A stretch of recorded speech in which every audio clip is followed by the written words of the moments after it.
हमारे संग संग है। याकूब का परमेश्वर हमारा ऊंचा गढ़ है। सेनाओं का यहोवा हमारे संग संग है। याकूब का परमेश्वर हमारा ऊंचा गढ़ है।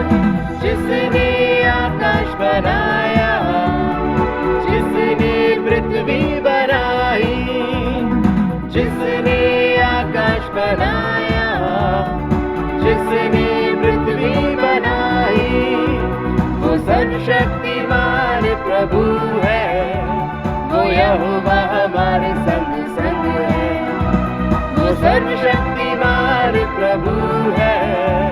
वो यहोवा हमारे संग संग है। सेनाओं का यहोवा हमारे संग संग है। याकूब का परमेश्वर हमारा ऊंचा गढ़ है। सेनाओं का यहोवा हमारे संग संग है। याकूब का परमेश्वर हमारा ऊंचा गढ़ है। समुंदर को जिसने दो भागा, जंगल से मार को निकाला। समुंदर को जिसने दो भागा, जंगल से मार को निकाला। वो वायदे को करता है पूरा। वो यहोवा हमारे संग संग है। वो वायदे को करता है पूरा। वो यहोवा हमारे संग संग है। सेनाओं का यहोवा हमारे संग संग है। याकूब का परमेश्वर हमारा ऊंचा गढ़ है। सेनाओं का यहोवा हमारे संग संग है। याकूब का परमेश्वर हमारा ऊंचा गढ़ है।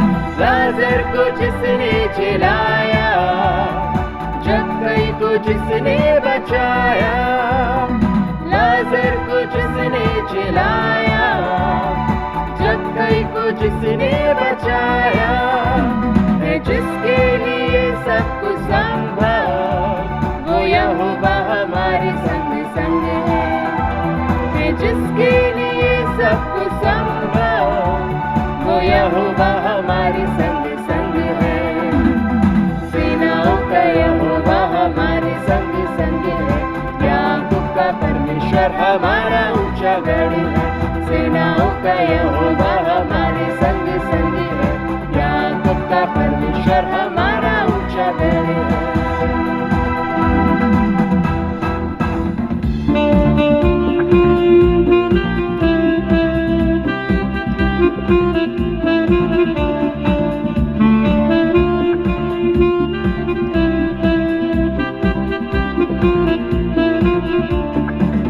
सारे जग में तेरी प्रशंसा, यीशु ही जीवन, यीशु ही आशा। सारे जग में तेरी प्रशंसा, यीशु ही जीवन, यीशु ही आशा। तू ही सहारा, तू ही भरोसा, संगीत तू ही है भाषा। तू ही सहारा, तू ही भरोसा, संगीत तू ही है भाषा।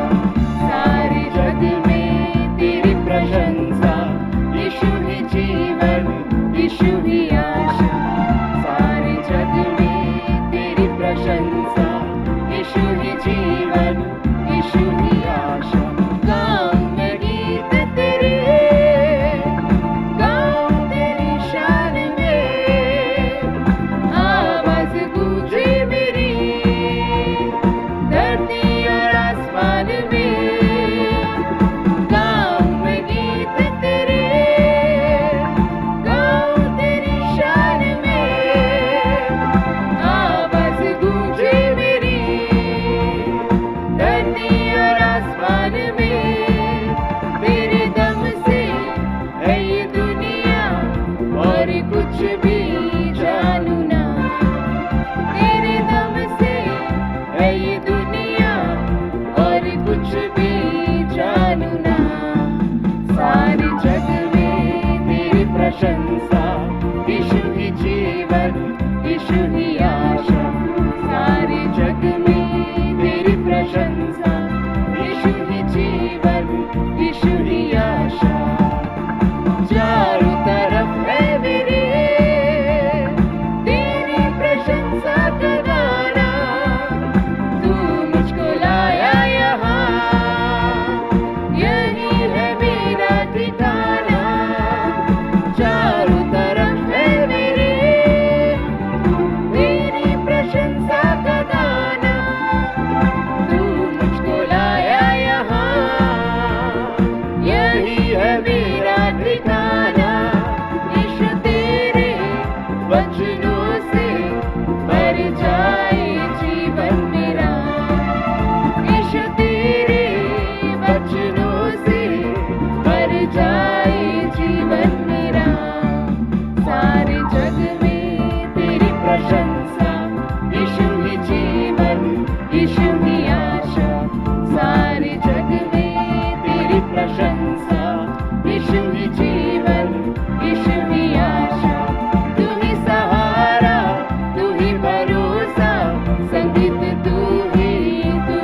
ही जीवन, यीशु ही आशा, सारे जग में तेरी प्रशंसा। यीशु ही जीवन, यीशु ही आशा, यीशु ही जीवन, यीशु ही आशा, यीशु ही जीवन, यीशु ही आशा। पेंतेकोस्त रविवार के बाद प्रथम रविवार में आप सभी का आराधना में स्वागत है। आज की आराधना का आरंभ हम पिता, पुत्र और पवित्र आत्मा के नाम से करते हैं। हम सब कहें आमीन। हे धर्मियों, यहोवा के कारण जय जयकार करो, क्योंकि धर्मी लोगों को स्तुति करना शोभा देता है। वीणा बजा बजा कर यहोवा का धन्यवाद करो, 10 तार वाली सारंगी बजा बजा कर उसका भजन गाओ, उसके लिए नया गीत गाओ, जय जयकार के साथ भली भांति बजाओ, क्योंकि यहोवा का वचन सीधा है और उसका सब काम सच्चाई से होता है। वह धर्म और न्याय से प्रीति रखता है। यहोवा की करुणा से पृथ्वी भरपूर है। आइए हम प्रार्थना में अपने सिरों को झुकाएंगे। महान सामर्थी परमेश्वर, आपके पुत्र हमारे प्रभु उद्धारकर्ता प्रभु यीशु मसीह के नाम से हम संपूर्ण कलीसिया आपके पवित्र चरणों में आज के सुंदर सुबह में आते हैं। प्यारे प्रभु जी, आपका हृदय से धन्यवाद करते हैं कि बीते सप्ताह आपने हम सबों के जीवन की रक्षा की, हम सबों को संभाला। परमेश्वर, हर एक कलीसियाई परिवारों को आपने चंगाई की आशीष दी। हम आपका धन्यवाद करते हैं परमेश्वर। और इस समय मिल करके हम सब संपूर्ण कलीसिया जब आपके चरणों में आपकी आराधना करने को उपस्थित हैं, परमेश्वर होने दीजिए कि हम हृदय की गहराइयों से आपकी आराधना करने वाले हो सकें। परमेश्वर, ऐसी आराधना जो आपको ग्रहण योग्य हो। प्यारे प्रभु जी, हम आपसे प्रार्थना करते हैं, जब आपके वचन का प्रचार किया जाता है, हम सबों के हृदय को खोल दीजिए परमेश्वर, ताकि आपके वचन का बीज हमारे हृदयों में बोया जाए और कई गुना फल ला करके परमेश्वर हमारे जीवन को उजियाले से भरने वाला हो सके। परमेश्वर, हम आपसे प्रार्थना करते हैं, जितने लोग भी आज इस आराधना में सम्मिलित हो रहे हैं, अगुवाई कर रहे हैं, परमेश्वर हर एक को आपका पवित्र आत्मा अपनी पवित्रता से भर दे परमेश्वर, ताकि आज की आराधना आपके लिए ग्रहण योग्य होने वाली हो सके।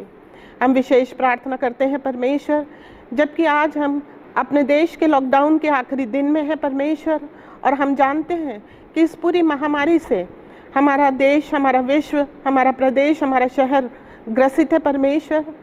हम आपसे प्रार्थना करते हैं, क्योंकि आपने आदम को मिट्टी का पुतला बना के उसके नथनों में अपने जीवन के श्वास को फूका था परमेश्वर। हम आपसे प्रार्थना करते हैं, हर एक जो संक्रमित है, हर एक जो इस महामारी से पीड़ित है परमेश्वर, उनके नथनों में आपके जीवन का श्वास फूका जाए परमेश्वर, ताकि आप जो जीवन और मृत्यु के अधिकारी हैं परमेश्वर, उनको जीवन का श्वास देने वाले हो सकें परमेश्वर।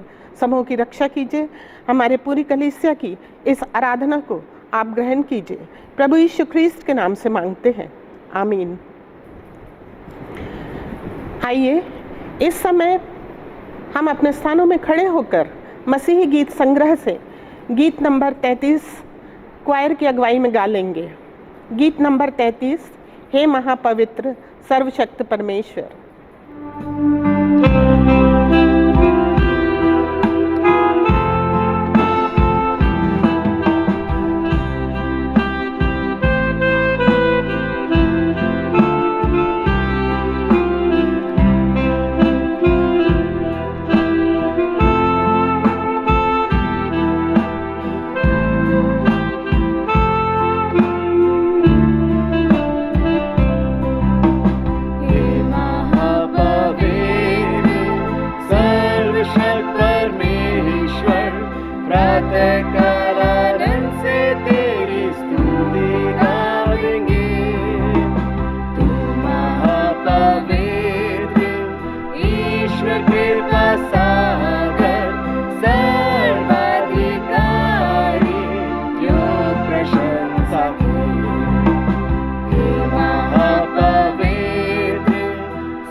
आइए हम अपने आराधना के विधि क्रमांक 3, 4, 5 में जाएं। प्रभु यीशु ख्रीस्त का अनुग्रह, परमेश्वर का प्रेम और पवित्र आत्मा की सहभागिता आप सब के साथ हो और आपके साथ भी हो। प्रभु आपके साथ हो और आपके साथ भी हो। आइए हम सब मिल के प्रार्थना करें। हे सर्वशक्तिमान परमेश्वर, तेरे सम्मुख सबके हृदय खुले हैं। तू सबकी अभिलाषाओं को जानता है और तुझसे कोई भी भेद छिपा नहीं। अपने पवित्र आत्मा की प्रेरणा से हमारे हृदय के विचारों को शुद्ध कर कि हम तुझसे पूर्ण रूप से प्रेम करें और योग रीति से तेरे पवित्र नाम की स्तुति करें, हमारे प्रभु यीशु ख्रीस्त के द्वारा। आमीन। स्वर्ग में परमेश्वर की महिमा और पृथ्वी पर उसके लोगों को शांति। हे प्रभु परमेश्वर, स्वर्गीय राजा, सर्वशक्तिमान पिता परमेश्वर, हम तेरी आराधना करते, तुझको धन्यवाद देते और तेरी महिमा के कारण तेरी स्तुति करते हैं। हे प्रभु यीशु ख्रीस्त, परमेश्वर पिता के इकलौते पुत्र, हे प्रभु परमेश्वर, हे परमेश्वर के मेमने, तू जगत का पाप उठा ले जाता है, हम पर दया कर। तू पिता की दाहिनी ओर विराजमान है, हमारी प्रार्थना स्वीकार कर, क्योंकि केवल तू ही पवित्र है, तू ही प्रभु है, तू ही यीशु ख्रीस्त पवित्र आत्मा के साथ परमेश्वर पिता की महिमा में परम उच्च है। आमीन। प्रभु हम पर दया कर, प्रभु हम पर दया कर। ख्रीस्त हम पर दया कर, ख्रीस्त हम पर दया कर। प्रभु हम पर दया कर। प्रभु हम पर दया कर। आइए प्रार्थना करें। हमारे उद्धारकर्ता सामर्थी परमेश्वर पिता, एक बार फिर आपके पवित्र सिंहासन के नज़दीक आते हैं।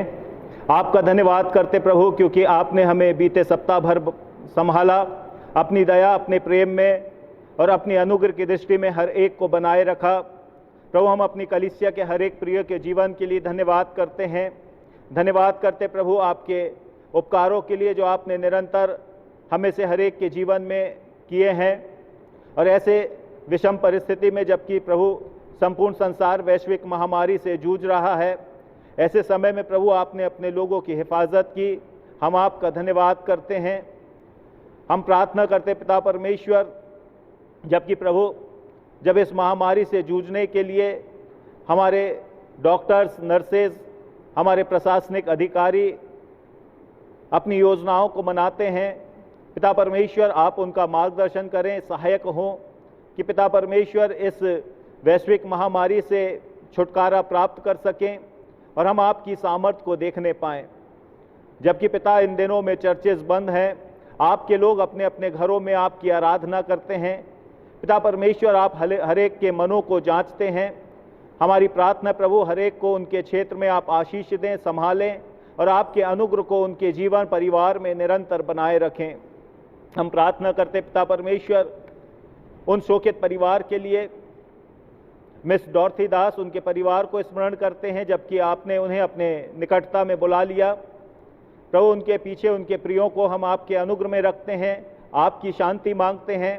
प्रार्थना करते प्रभु कि आप अपनी उपस्थिति उस परिवार में दें, धाड़स दें, आप संभालें और ऐसे कठिन समय में, ऐसी रिक्तता के समय में प्रभु आप ही सर्वोच्च हों और अपना अनुग्रह प्रदान करें। हम अपनी कलीसिया के हर एक सेवाओं को आपके हाथों में सौंपते हैं। प्रार्थना करते प्रभु कि हमारी कलीसिया निरंतर आपको भा सके और अपनी सेवाओं में विश्वस्त हो।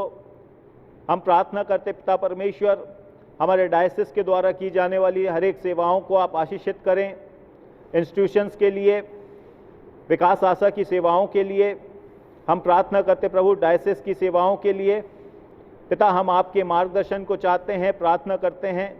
हमारे मॉडरेटर साहब को भी पिता आप अपना नेतृत्व दें कि पिता आपकी आत्मा की अगुवाई में भली प्रकार से अपने जिम्मेवारियों को पूरा करने पाएँ और आपको महिमा दे सकें।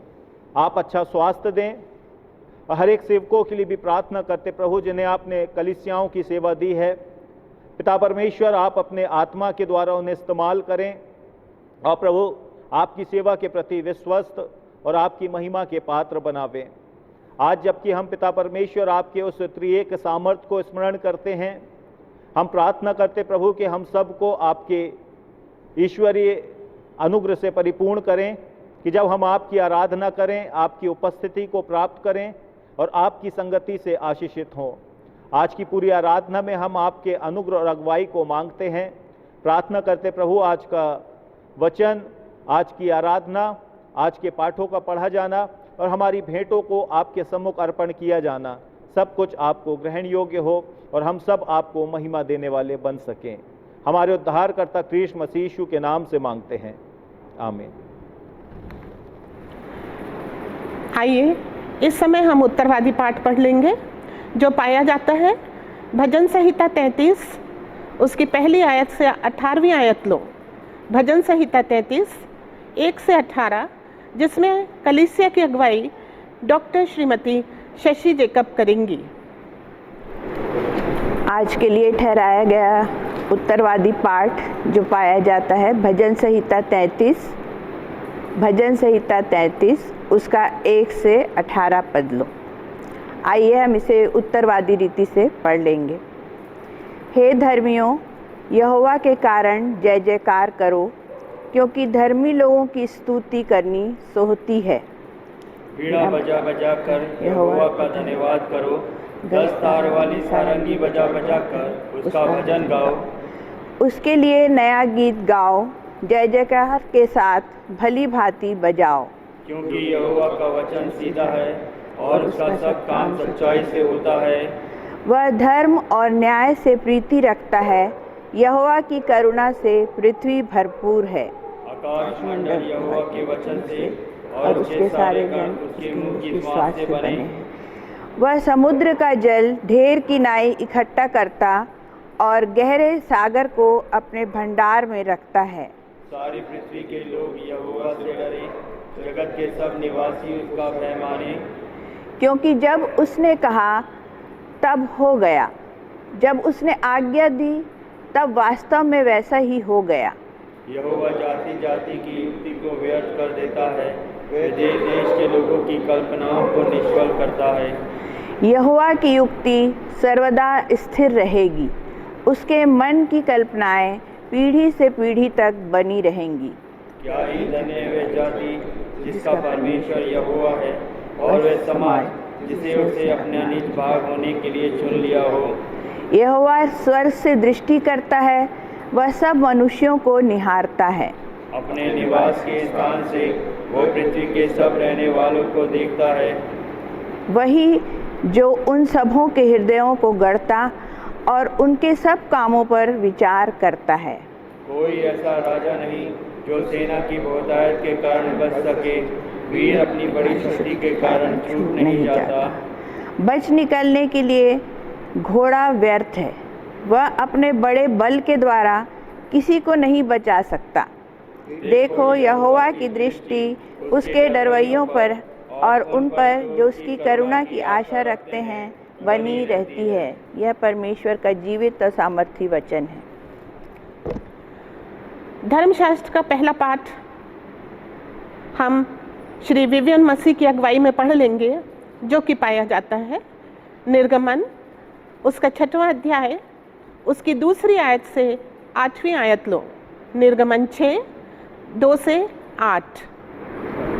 आज के मनन हेतु ठहराया गया पहला पाठ जो कि पाया जाता है निर्गमन उसकी 6वां अध्याय उसकी 2री आयत से 8वीं आयत तक, जहाँ इस प्रकार लिखा हुआ है, परमेश्वर ने मूसा से कहा, मैं यहोवा हूँ, मैं सर्वशक्तिमान ईश्वर के नाम से अब्राहम, इज़ाक और याकूब को दर्शन देता था, परंतु यहोवा के नाम से मैं उन पर प्रकट ना हुआ।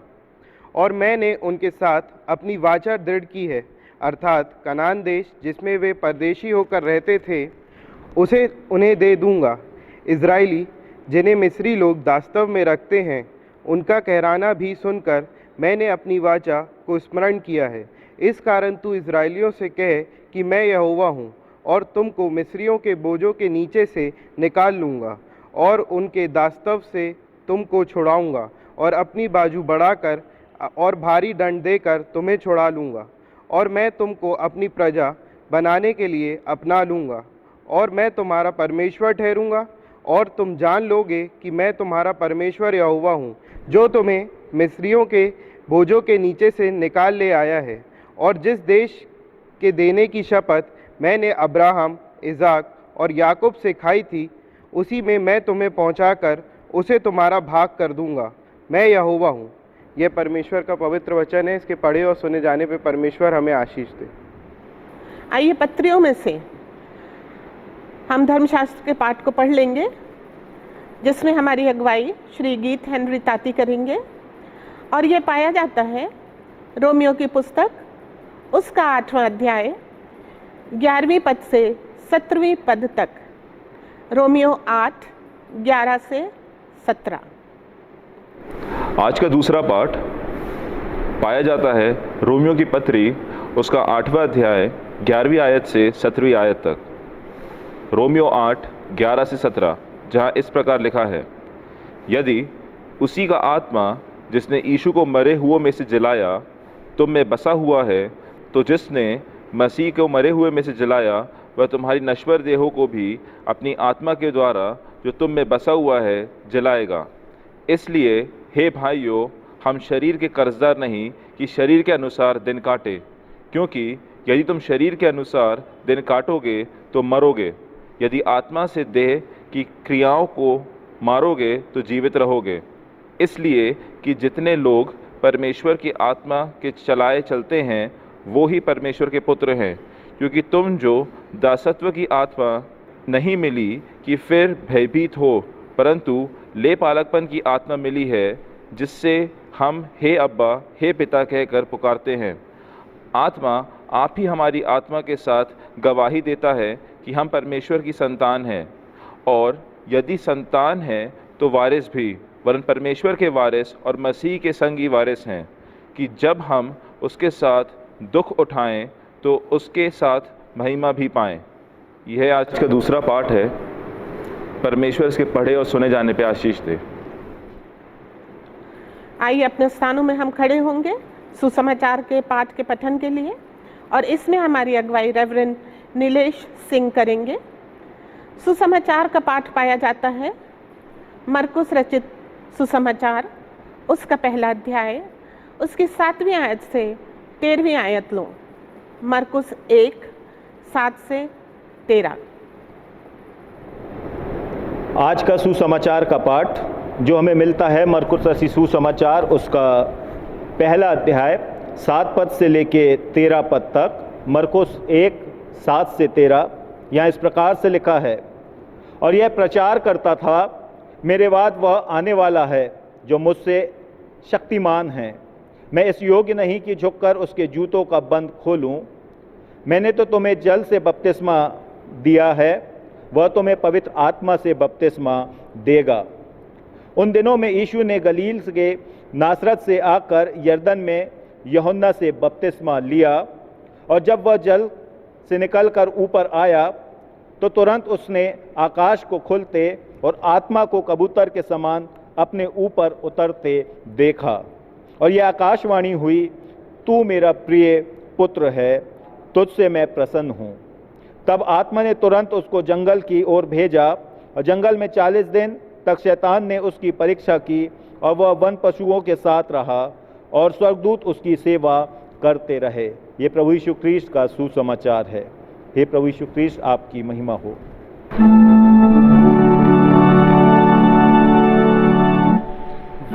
वचननु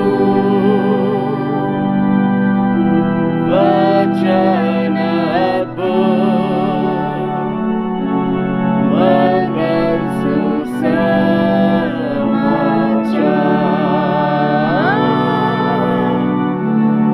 वचननु वचनपु मंगल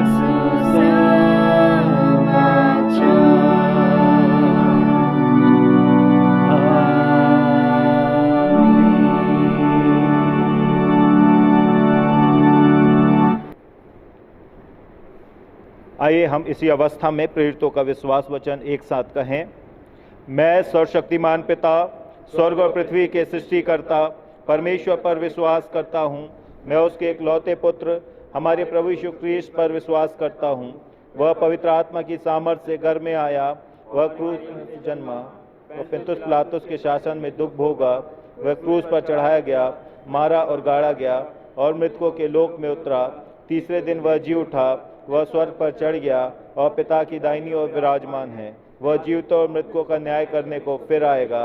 मैं पवित्र आत्मा पर, पवित्र सार्वलौकिक कलीसिया पर, संतों की संगति, पापों की क्षमा, देह के पुनरुत्थान और अनंत जीवन पर विश्वास करता हूँ।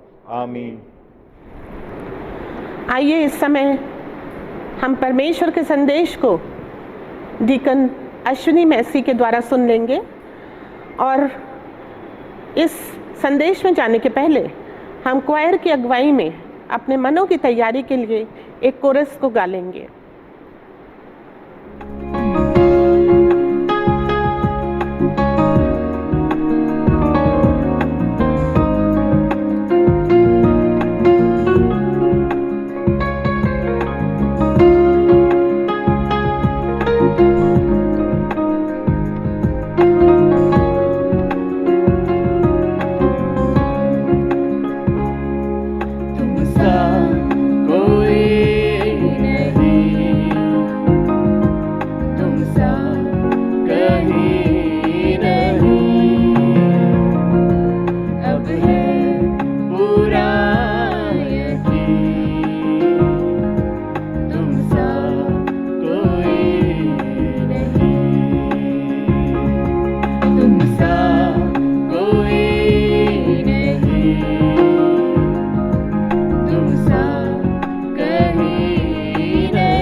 कुछ कमी है, तेरा ही ना जिंदगी है।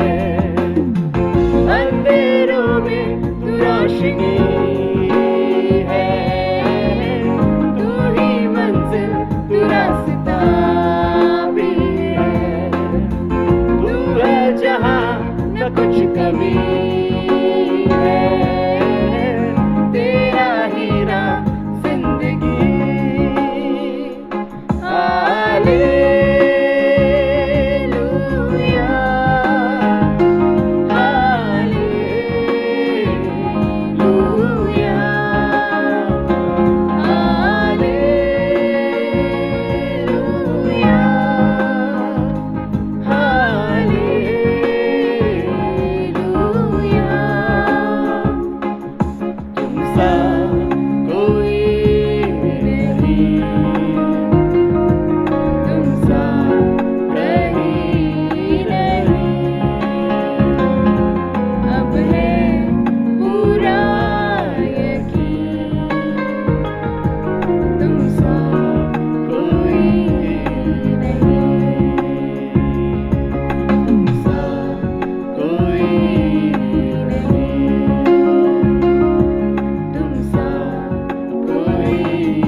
CNI एल्मनक एवं लेक्शनरी के अनुसार आज के लिए जो हमें विषय दिया गया है वो है गॉड द होली ट्रिनिटी, परमेश्वर पवित्र त्रिएकत्व परमेश्वर है।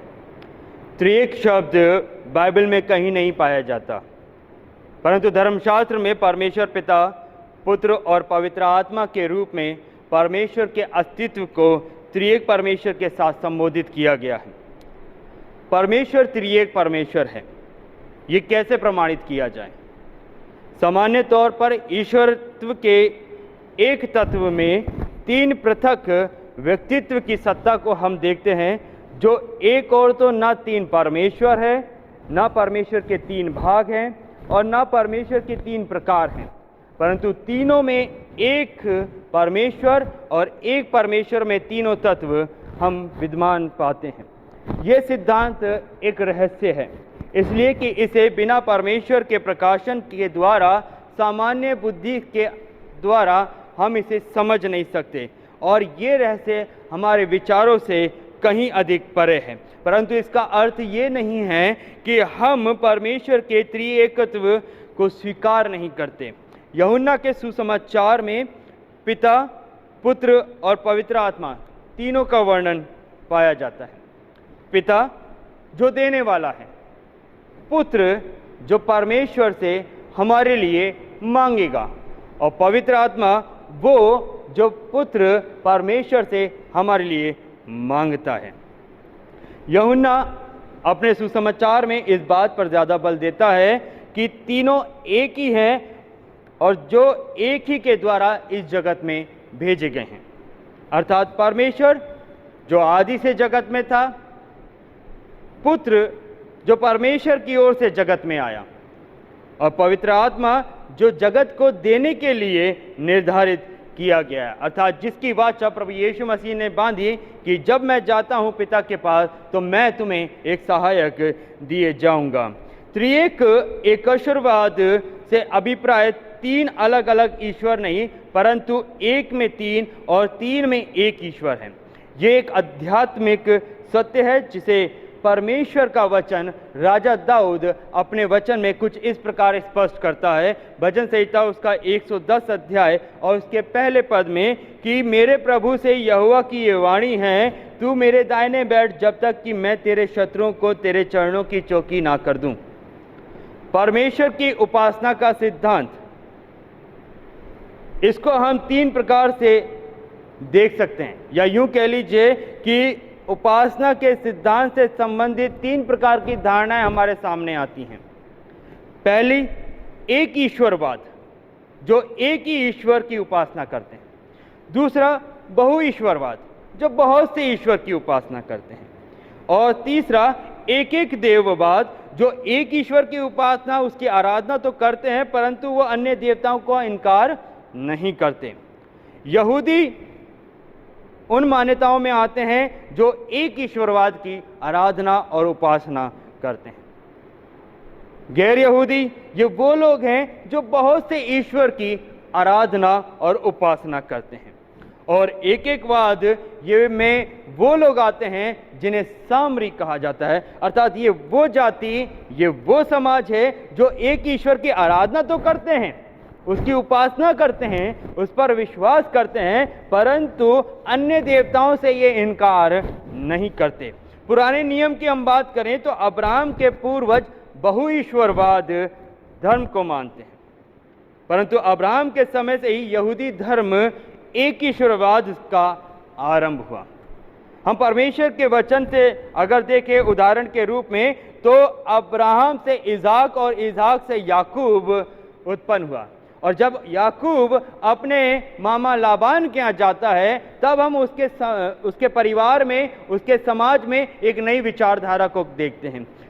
याकूब जो एक ईश्वर को मानने वाला है और अपने बाप दादाओं से उस बात पर चलता आया है, परंतु जब हम लाबान के परिवार की ओर झांकते हैं तो लाबान एक ऐसा घराना है, एक ऐसा परिवार है, एक ऐसा जन है जो बहुत से ईश्वर की उपासना करता है। और यही कारण है कि जब याकूब लाबान के पास से निकलता है तो उसकी पत्नियां अपने पिता की कई प्रकार की छोटी और बड़ी मूर्तों को अपने साथ ले आती है।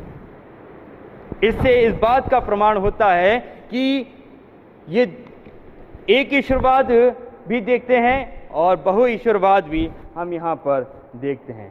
परंतु हमारा परमेश्वर जो आदि से हमारे साथ है, जो एक परमेश्वर है और जो तीन प्रकार के परमेश्वर में विलीन ना होकर वरन त्रिएकत्व को अपने अंदर समा के रखता है, एक ऐसा ईश्वर जो अब्राहम से चला आ रहा है, इसहाक से चला आ रहा है, याकूब से चला आ रहा है। और यही कारण है कि जब उसने अपने लोगों पर अपने आप को प्रकट किया तो उसने अपने आप को एक ईश्वर के रूप में प्रकट किया है, अर्थात एक ऐसा ईश्वर जिसमें तीन ईश्वरत्व का, त्रिएक का अस्तित्व पाया जाता है। परमेश्वर ने स्वयं को मूसा पे प्रकाशित किया और जब प्रकाशित करता है तो वहां पर हम परमेश्वर, परमेश्वर पुत्र और परमेश्वर पवित्र आत्मा तीनों का अस्तित्व हम वहां पर देखने पाते हैं। पुराने नियम में परमेश्वर का त्रिएक स्वरूप कुछ इस प्रकार हमें देखने को मिलता है। जब हम उत्पत्ति उसका पहला अध्याय और उसके 26 पद को पढ़ते हैं, वहाँ पे लिखा है, आओ हम मनुष्य को अपनी समानता में बनाएं। फिर उत्पत्ति उसके दूसरे अध्याय के 7वें पद में कहता है, यहोवा परमेश्वर ने आदम को भूमि की मिट्टी से रचा और उसके नथनों में रुआक फूंका। रुआक अर्थात आत्मा। उत्पत्ति उसका तीसरा अध्याय उसका 22 पद, परमेश्वर ने कहा, देखो मनुष्य भले बुरे का ज्ञान पाकर हम में से एक के समान हो गया है। उत्पत्ति उसका 18 अध्याय उसके पहले 2 पद में परमेश्वर का वचन कहता है, अब्राहम ने आंखें उठाकर देखा तो सामने 3 पुरुष खड़े थे जो इस बात का प्रमाण करते हैं कि हमारा परमेश्वर एक त्रिएक परमेश्वर है। भजन संहिता उसका 33 अध्याय उसका 6 पद कहता है, आकाश मंडल प्रभु के वचन से और उसकी समझ से ना उसके मुंह के श्वास से बनी हैं। आकाश मंडल प्रभु के वचन से, प्रभु अर्थात यहोवा, वचन अर्थात मसीह और उसका श्वास अर्थात आत्मा। परमेश्वर का त्रिएक स्वरूप जो सृष्टि के आरंभ से लेकर अब तक हमारे साथ चला आ रहा है। नए नियम की ओर हम दृष्टि करें और उसके दृष्टिकोण से हम परमेश्वर के त्रिएक को समझने का प्रयास करें तो हम यूहन्ना रचित सुसमाचार उसके 14 अध्याय के 11वें पद में पाते हैं कि प्रभु यीशु मसीह कहता है, मैं पिता में हूँ और पिता मुझ में है। फिर यूहन्ना 14 उसके 16 पद में कहता है, मैं पिता से विनती करूंगा और वो तुम्हें एक सहायक अर्थात सत्य का आत्मा देगा। मैं पिता में हूं, पिता मुझ में है और मैं उससे विनती करूंगा कि वो तुम्हें एक सहायक प्रदान करे। मत्ती रचित सुसमाचार उसका 3रा अध्याय उसके 16 पद से लेकर 17 पद में हम यीशु मसीह के बपतिस्मे की उस घटना को स्मरण करते हैं कि जब प्रभु यीशु मसीह ने जल से बपतिस्मा लिया, लिखा है परमेश्वर के उस ठहराए हुए समय में हम परमेश्वर की उपस्थिति, प्रभु यीशु मसीह की उपस्थिति और पवित्र आत्मा की उपस्थिति तीनों एक साथ देखते हैं। पहला पत्रस उसका पहला अध्याय उसका 2 पद कहता है, तुम पिता परमेश्वर के पूर्व ज्ञान के अनुसार चुने गए हो और पवित्र आत्मा के द्वारा पवित्र हुए हो ताकि प्रभु यीशु मसीह की आज्ञा का पालन कर सको। परमेश्वर के द्वारा चुने गए, पवित्र आत्मा के द्वारा पवित्र किए गए मसीह यीशु के लिए। ये वो सत्य है जो इस बात का प्रमाण करते हैं कि हमारा परमेश्वर एक त्रिएक परमेश्वर है। कलीसियाई रूप से अगर हम देखें या कलीसियाई विश्वास की दृष्टिकोण से हम त्रिएकत्व के स्वरूप को समझने का प्रयास करें तो कलीसिया ने भी परमेश्वर के त्रिएकत्व का इनकार नहीं करा। प्रेरितों का विश्वास वचन, नीकिया का विश्वास वचन, इतिहास इस बात को प्रमाणित करता है। 321 ईस्वी में चयन की बैठक के दौरान इन विश्वास वचन को मान्यता प्रदान करिए। और खलकेदोन का विश्वास वचन जब हम देखते हैं तो 453 ईस्वी में चैन की बैठक के साथ इस विश्वास वचन को मान्यता प्रदान करेगी, जो इस बात का प्रमाण है कि ऐतिहासिक रूप से और वास्तविक रूप से और आध्यात्मिक रूप से परमेश्वर त्रिएकत्व का प्रमाणित परमेश्वर है।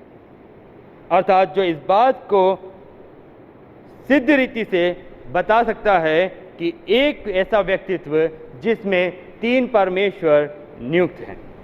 परमेश्वर पिता का अगर अस्तित्व की हम बात करें, एक ऐसा परमेश्वर जिसको सिर्फ सुना गया, जिसको ना देख सकते हैं और ना छू सकते हैं। और यही कारण था कि जब मूसा ने यहोवा की ओर अपने कदम को बढ़ाना चाहा कि वो उसके दर्शन को करने पाए, तो यहोवा ने उससे कहा कि तू मेरी ओर मत आ, ऐसा ना हो कि मेरी पवित्रता के कारण तू नाश हो जाए।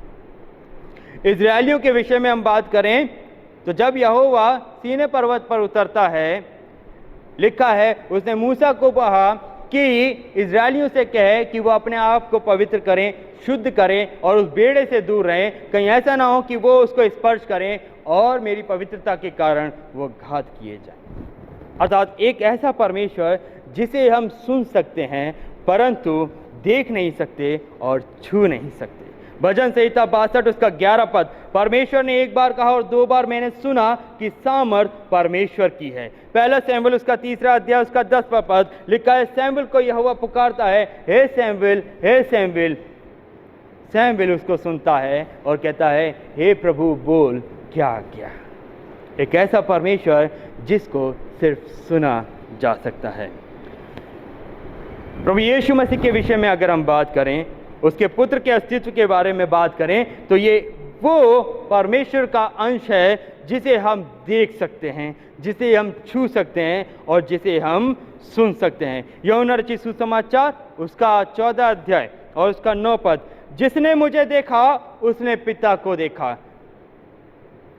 फिर मत्ती रचित सुसमाचार उसका 11 अध्याय 27 पद, मेरे पिता ने मुझे सब कुछ सौंपा है और कोई पुत्र को नहीं जानता केवल पिता, और जो कोई पिता को नहीं जानता केवल पुत्र और जिस पर पुत्र प्रकट करना चाहे। तो इस बात का प्रमाण है कि एक ऐसा परमेश्वर हमारे और आपके लिए परमेश्वर की ओर से भेजा गया जिसे हम देख सकते हैं, छू सकते हैं और उसको सुन सकते हैं। परमेश्वर का तीसरा अंश जिसे हम पवित्र आत्मा के रूप में पाते हैं। पवित्र आत्मा जिसे ना हम देख सकते, ना छू सकते, ना सुन सकते, परंतु वो हमें देख सकता है, वो हमें सुन सकता है, वो हमें छू सकता है और जिसे हम महसूस कर सकते हैं। मरकुस उसका 5 अध्याय उसका 30 पद, ये वो घटना है जब स्त्री प्रभु यीशु मसीह के उस कपड़े को छू लेती है। प्रभु यीशु कहता है, उसने तुरंत अपने मन में जान लिया कि मुझे किसने छुआ और मुझ में से सामर्थ निकली है। मरकुस 17 उसका 15 पद, तब उनमें से एक ये देखकर कि मैं चंगा हो गया हूँ ऊंचे शब्द से परमेश्वर की बड़ाई करने लगा। अर्थात ये वो घटना है जिसे प्रभु यीशु मसीह उन 10 कोढ़ियों को जाते जाते चंगाई प्रदान करता है। एक ऐसा अनुभव पवित्र आत्मा का जिसे हम महसूस कर सकते हैं कि परमेश्वर की वो सामर्थ हमारे जीवन में, हमारे शरीर में, हमारी आत्मिक रीति में होकर कार्य करने पाती है। रोमियो उसका 8 अध्याय उसका 26 पद कहता है, इसी रीति से आत्मा भी हमारी दुर्बलता में सहायता करता है, क्योंकि हम नहीं जानते कि प्रार्थना कैसी करनी चाहिए, परंतु आत्मा आप ही ऐसी आएँ भर भर के जो बयां से बाहर है हमारे लिए विनती करता है। कोई है जो हमारे लिए आहें भरता है, कोई है जो हमारे लिए तड़पता है, कोई है जो हमारे लिए व्याकुल होता है। यद्यपि हम उसको देख नहीं सकते, हम उसको सुन नहीं सकते, हम उसको छू नहीं सकते, परंतु वो हमारी सारे मन की बातों को देखता है, उन्हें जांचता है, उन्हें परखता है। वो हमारी सारी संवेदनाओं को छू सकता है, वो हमारे मर्म को पहचानता है और वो हमारी स्थिति को जानता है। और यही कारण है कि जब हम निर्बल होते हैं, ऐसी दशा में भी वो हमें अकेला नहीं छोड़ता, वरन वो निरंतर परमेश्वर की उपस्थिति में हमारे लिए निवेदन, विनती और प्रार्थनाएं करता रहता है कि परमेश्वर की शांति और प्रभु यीशु मसीह का अनुग्रह और पवित्र आत्मा की सहभागिता हम में से हर एक के साथ बनी रहने पाए। परमेश्वर का त्रिएकत्व का सिद्धांत आज भी सृष्टि में मनुष्यों के जीवन में कार्य कर रहा है। परमेश्वर जो सृष्टि का कर्ता है और सभी आत्माओं का पिता है, और जब हमारी आत्माओं को वो पिता है तो हम भी आत्मिक रीति से उसकी संतान ठहरने पाएं, अर्थात हम भी उसके उस परमेश्वर के अंश के भागी होने पाएं। हम परमेश्वर की रचना हैं, हम मसीह में ठहराए गए हैं और हम में परमेश्वर का आत्मा निवास करता है। पौलुस इसी बात को कहता है कि तुम परमेश्वर का मंदिर हो और परमेश्वर की आत्मा तुम में वास करता है। हम परमेश्वर के उस महान त्रिएकत्व अंश के अधिकारी हैं। यह हमारे लिए बड़ी आदर की बात है।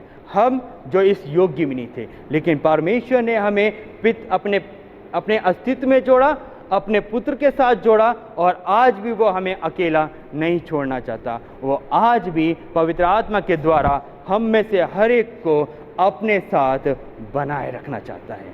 हम अपने आप पर इस बात को विचार करें, क्या हम परमेश्वर के साथ जुड़े रहने पाते हैं? हम मसीह की देह हैं, और यदि हम मसीह की देह हैं तो निश्चय ही है परमेश्वर हमारे साथ बना है, निश्चय है उसका पुत्र अर्थात प्रभु यीशु मसीह हमारे साथ बना हुआ है। और इस बात से हम आश्वस्त हैं कि आज भी उसकी आत्मा हमारे जीवन में रहकर कार्य करने पाती है। प्रभु इन सभी वचन के द्वारा हम में से हर एक को आशीष प्रदान करने पाए।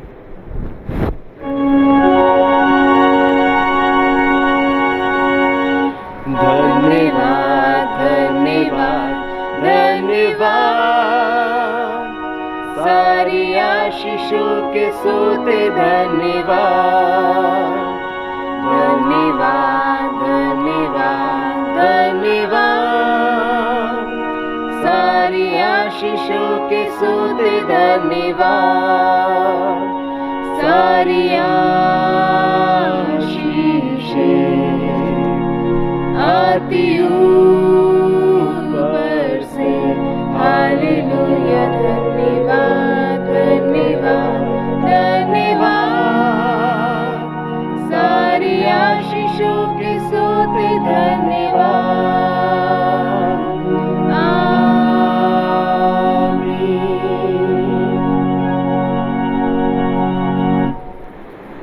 परमेश्वर का धन्यवाद हो सुंदर संदेश के लिए। हमारे हृदय, हमारे गांठ गांठ और गूदे गूदे को वो छांटे और काटे और हमें आपके योग्य तैयार करें, ताकि हम भी आपके साथ प्रभु यीशु मसीह के साथ बादलों पे उठाए जा सकें।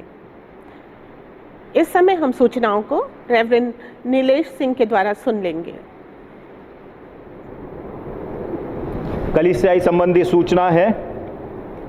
जैसा कि आप सबको विदित है कि हमारी आराधनाएं जो प्रति रविवार सुबह 8:30 बजे फेसबुक और यूट्यूब के माध्यम से ऑनलाइन चलाई जाती है, हमारे प्रशासनिक निर्देश अनुसार आराधना भवन के खुलने की तिथि निर्धारित की गई है, जो कि 8 जून के पश्चात है। अतः आने वाले समय में कलीसिया को सूचित किया जाएगा कि हमारी आराधना किस प्रकार से और किस रीति से की जाएगी। प्रत्येक दिन हमारी चर्च के कार्यालय खुला रहता है। आप कलीसियाई कोषाध्यक्ष एवं पासवानों को अपने मासिक दान या अन्य भेंटों को अर्पण कर सकते हैं। जैसा कि इन दिनों में हम अपने घरों में आराधना कर रहे हैं, कलीसिया से अनुरोध है कि जो भी भेंट वो एकत्र करते हैं इन आराधनाओं के दौरान, वे गुल्लक या किसी थैली का इस्तेमाल करें, और जब आराधना विधिवत संचालित होती हैं वो कलीसिया में आके उसे अर्पण करें। हमारे वित्तीय वर्ष 2020 और 21 के प्लेज फॉर्म भरे जा रहे हैं। कलीसिया के सदस्यों से अनुरोध है कि वो इन प्लेज फॉर्मों को भरें। यदि आपके पास नहीं है तो पासवानों से संपर्क करें ताकि समय से आप उन प्रतिज्ञा पत्रों को भर सकें और अपनी सेवाओं को और अपने भेंटों को परमेश्वर की महिमा के लिए अर्पण करने पाएं। बीते दिनों में हमारी कलीसिया की सदस्य कुमारी डॉर्थी दास का निधन हो गया था। हम उस प्रिय परिवार को स्मरण रखें, उन परिवार के लिए प्रार्थना करें, परमेश्वर अपनी शांति उन्हें प्रदान करे। बीते दिनों में जिन प्रियों के जन्मदिन और विवाह के वर्षगांठ थे उनके नाम इस प्रकार से हैं: श्री सी के धन्यवाद, Shri Aishwarya Raj, Shri Brian Masih, Shri Vivian Masih, baby Shirin Raima James, Kumari Melissa Dayal, Shri Harold David, doctor Arun Chandler, Shrimati Neelima Dayal, Shrimati Abha Kumar, Shri Samarth P Lal, Kumari Archana David, Ashima Das, Shri Vineet Kumar Shah, master Alison Godfrey, Shri Rakesh Das, Shri Prasanna Kumar. परमेश्वर आप सबको आपके जन्म दिवस पे ढेर सारी आशीष प्रदान करे। जिनके विवाह के वर्षगांठ थे: Shrimati Shri Raj Claudius, Shrimati Shri Edgar Ravi Welsky, Shrimati Shri doctor R K Prasad, Shrimati Shri Edward Das, Shrimati Shri Rajdeep Bedi. परमेश्वर आप सब पर भी अपना अनुग्रह करे और आशीष दे। आइए प्रार्थना करें। प्रभु, हम प्रिय जनों के लिए आपका धन्यवाद करते हैं जिन्हें आपने प्रभु एक आनंद का समय दिया कि वे पिता परमेश्वर अपने जीवन में अपने जन्म के एक नए वर्ष को और विवाह के प्रति आपके अनुग्रह को देखने पाएँ। प्रभु, हम प्रार्थना करते हैं कि जिस प्रकार से आपने अभी तक प्रियों को संभाला, आपकी आशीष, आपकी सुरक्षा और आपकी अगुवाई निरंतर उनके जीवन में बनी रहे। और हमारे और भी प्रिय जो प्रभु इन दिनों में आपके प्रति धन्यवादी हैं, आपकी दया हर एक के ऊपर चाहते हैं।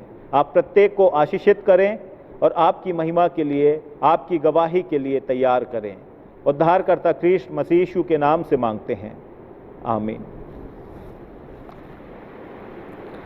आइए अपनी भेंटें परमेश्वर के पवित्र चरणों में अर्पित करें और भेंट देते समय हम मसीही गीत संग्रह से गीत गा लेंगे। गीत नंबर 366। गीत नंबर 366 को गाते हुए अपनी अपनी भेंटें हम प्रभु के चरणों में अर्पित करेंगे। प्रभु मेरा जीवन ले।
जीवन भर ले तू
दान की प्रार्थना में हमारे अगुवाई डीकन अश्विनी मैसी करेंगे। आइए हम इस भेंट के लिए प्रार्थना करें। समस्त आशीषों के देने वाले जीवित मान पिता परमेश्वर, बड़ी नम्रता और दीनता के साथ प्रभु जी, हम तेरी निकटता में आते हैं इस भेंट को लेकर जो तेरे प्रियों के द्वारा तुझ तक पहुंचाई जाती है। हम तुझसे विनती प्रार्थना करते हैं पिता परमेश्वर कि तू इसे अपनी पवित्रता में ग्रहण करें, ताकि खुदावंद ये तुझ में और भी ज़्यादा फलवंत होने पाएँ और उन सभी कार्यों में पिता परमेश्वर इसका इस्तेमाल हो सके प्रभु जी, जो तेरी कलीसिया की बढ़ोतरी के लिए और तेरी महिमा का कारण बन सकती है। साथ ही पिता परमेश्वर, हम विनती प्रार्थना करते हैं उन सभी प्रियजनों के लिए जो तुझ पर भरोसा करते हैं, जो तेरे कहलाते हैं पिता परमेश्वर, जिन्हें तूने अपनी आशीषों से परिपूर्ण किया, और उन्हीं आशीषों में से पिता परमेश्वर तेरे लोग तुझको ये भेंट अर्पण करते हैं।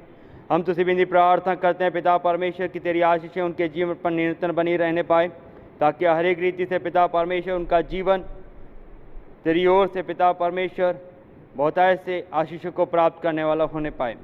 पिता परमेश्वर, हम विनती प्रार्थना करते हैं कि इसी रीति तेरी कलीसिया के माध्यम से तेरा नाम और भी ज़्यादा महिमा और आदर को प्राप्त करने पाएँ। अपने लोगों को अपनी महिमा के लिए इस्तेमाल करें, और इस विनती प्रार्थना को तेरे बेटे प्रभु यीशु मसीह के नाम से मांगते हैं, आमीन।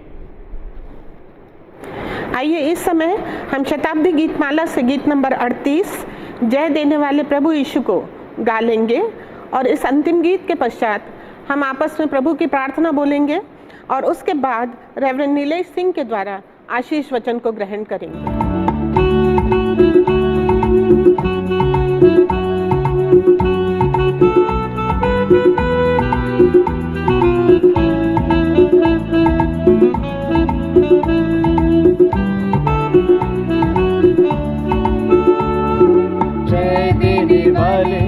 प्रभु यीशु को कोटि कोटि धन्यवाद। जय देने वाले प्रभु यीशु को कोटि कोटि धन्यवाद। जय देने वाले प्रभु यीशु को कोटि कोटि धन्यवाद। जय देने वाले प्रभु यीशु को कोटि कोटि धन्यवाद। हालेलुया हालेलुया गाएंगे, हालेलुया हालेलुया गाएंगे, हालेलुया हालेलुया गाएंगे, हालेलुया हालेलुया गाएंगे। यीशु जिंदा है, वो आने वाला है।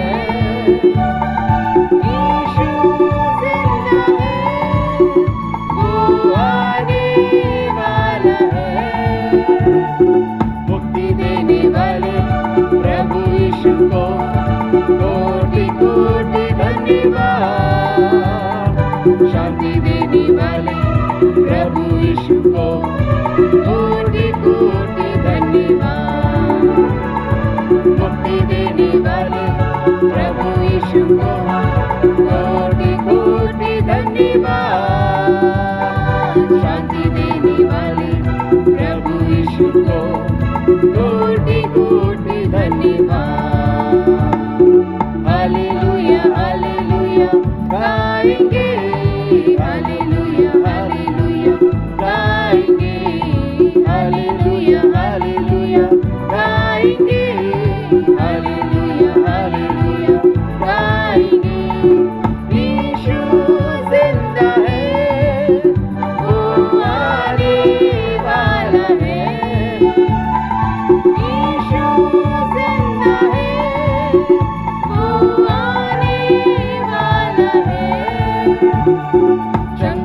करने वाले प्रभु यीशु को कोटि कोटि धन्यवाद।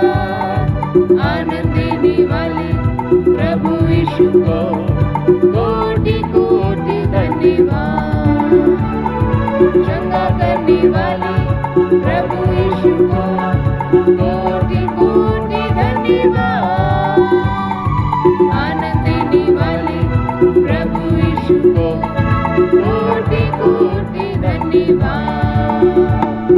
हालेलुया हालेलुया गाएंगे, हालेलुया हालेलुया गाएंगे, हालेलुया हालेलुया गाएंगे, हालेलुया हालेलुया गाएंगे। यीशु जिंदा है, वो आने वाला है। यीशु जिंदा है, वो आने वाला है।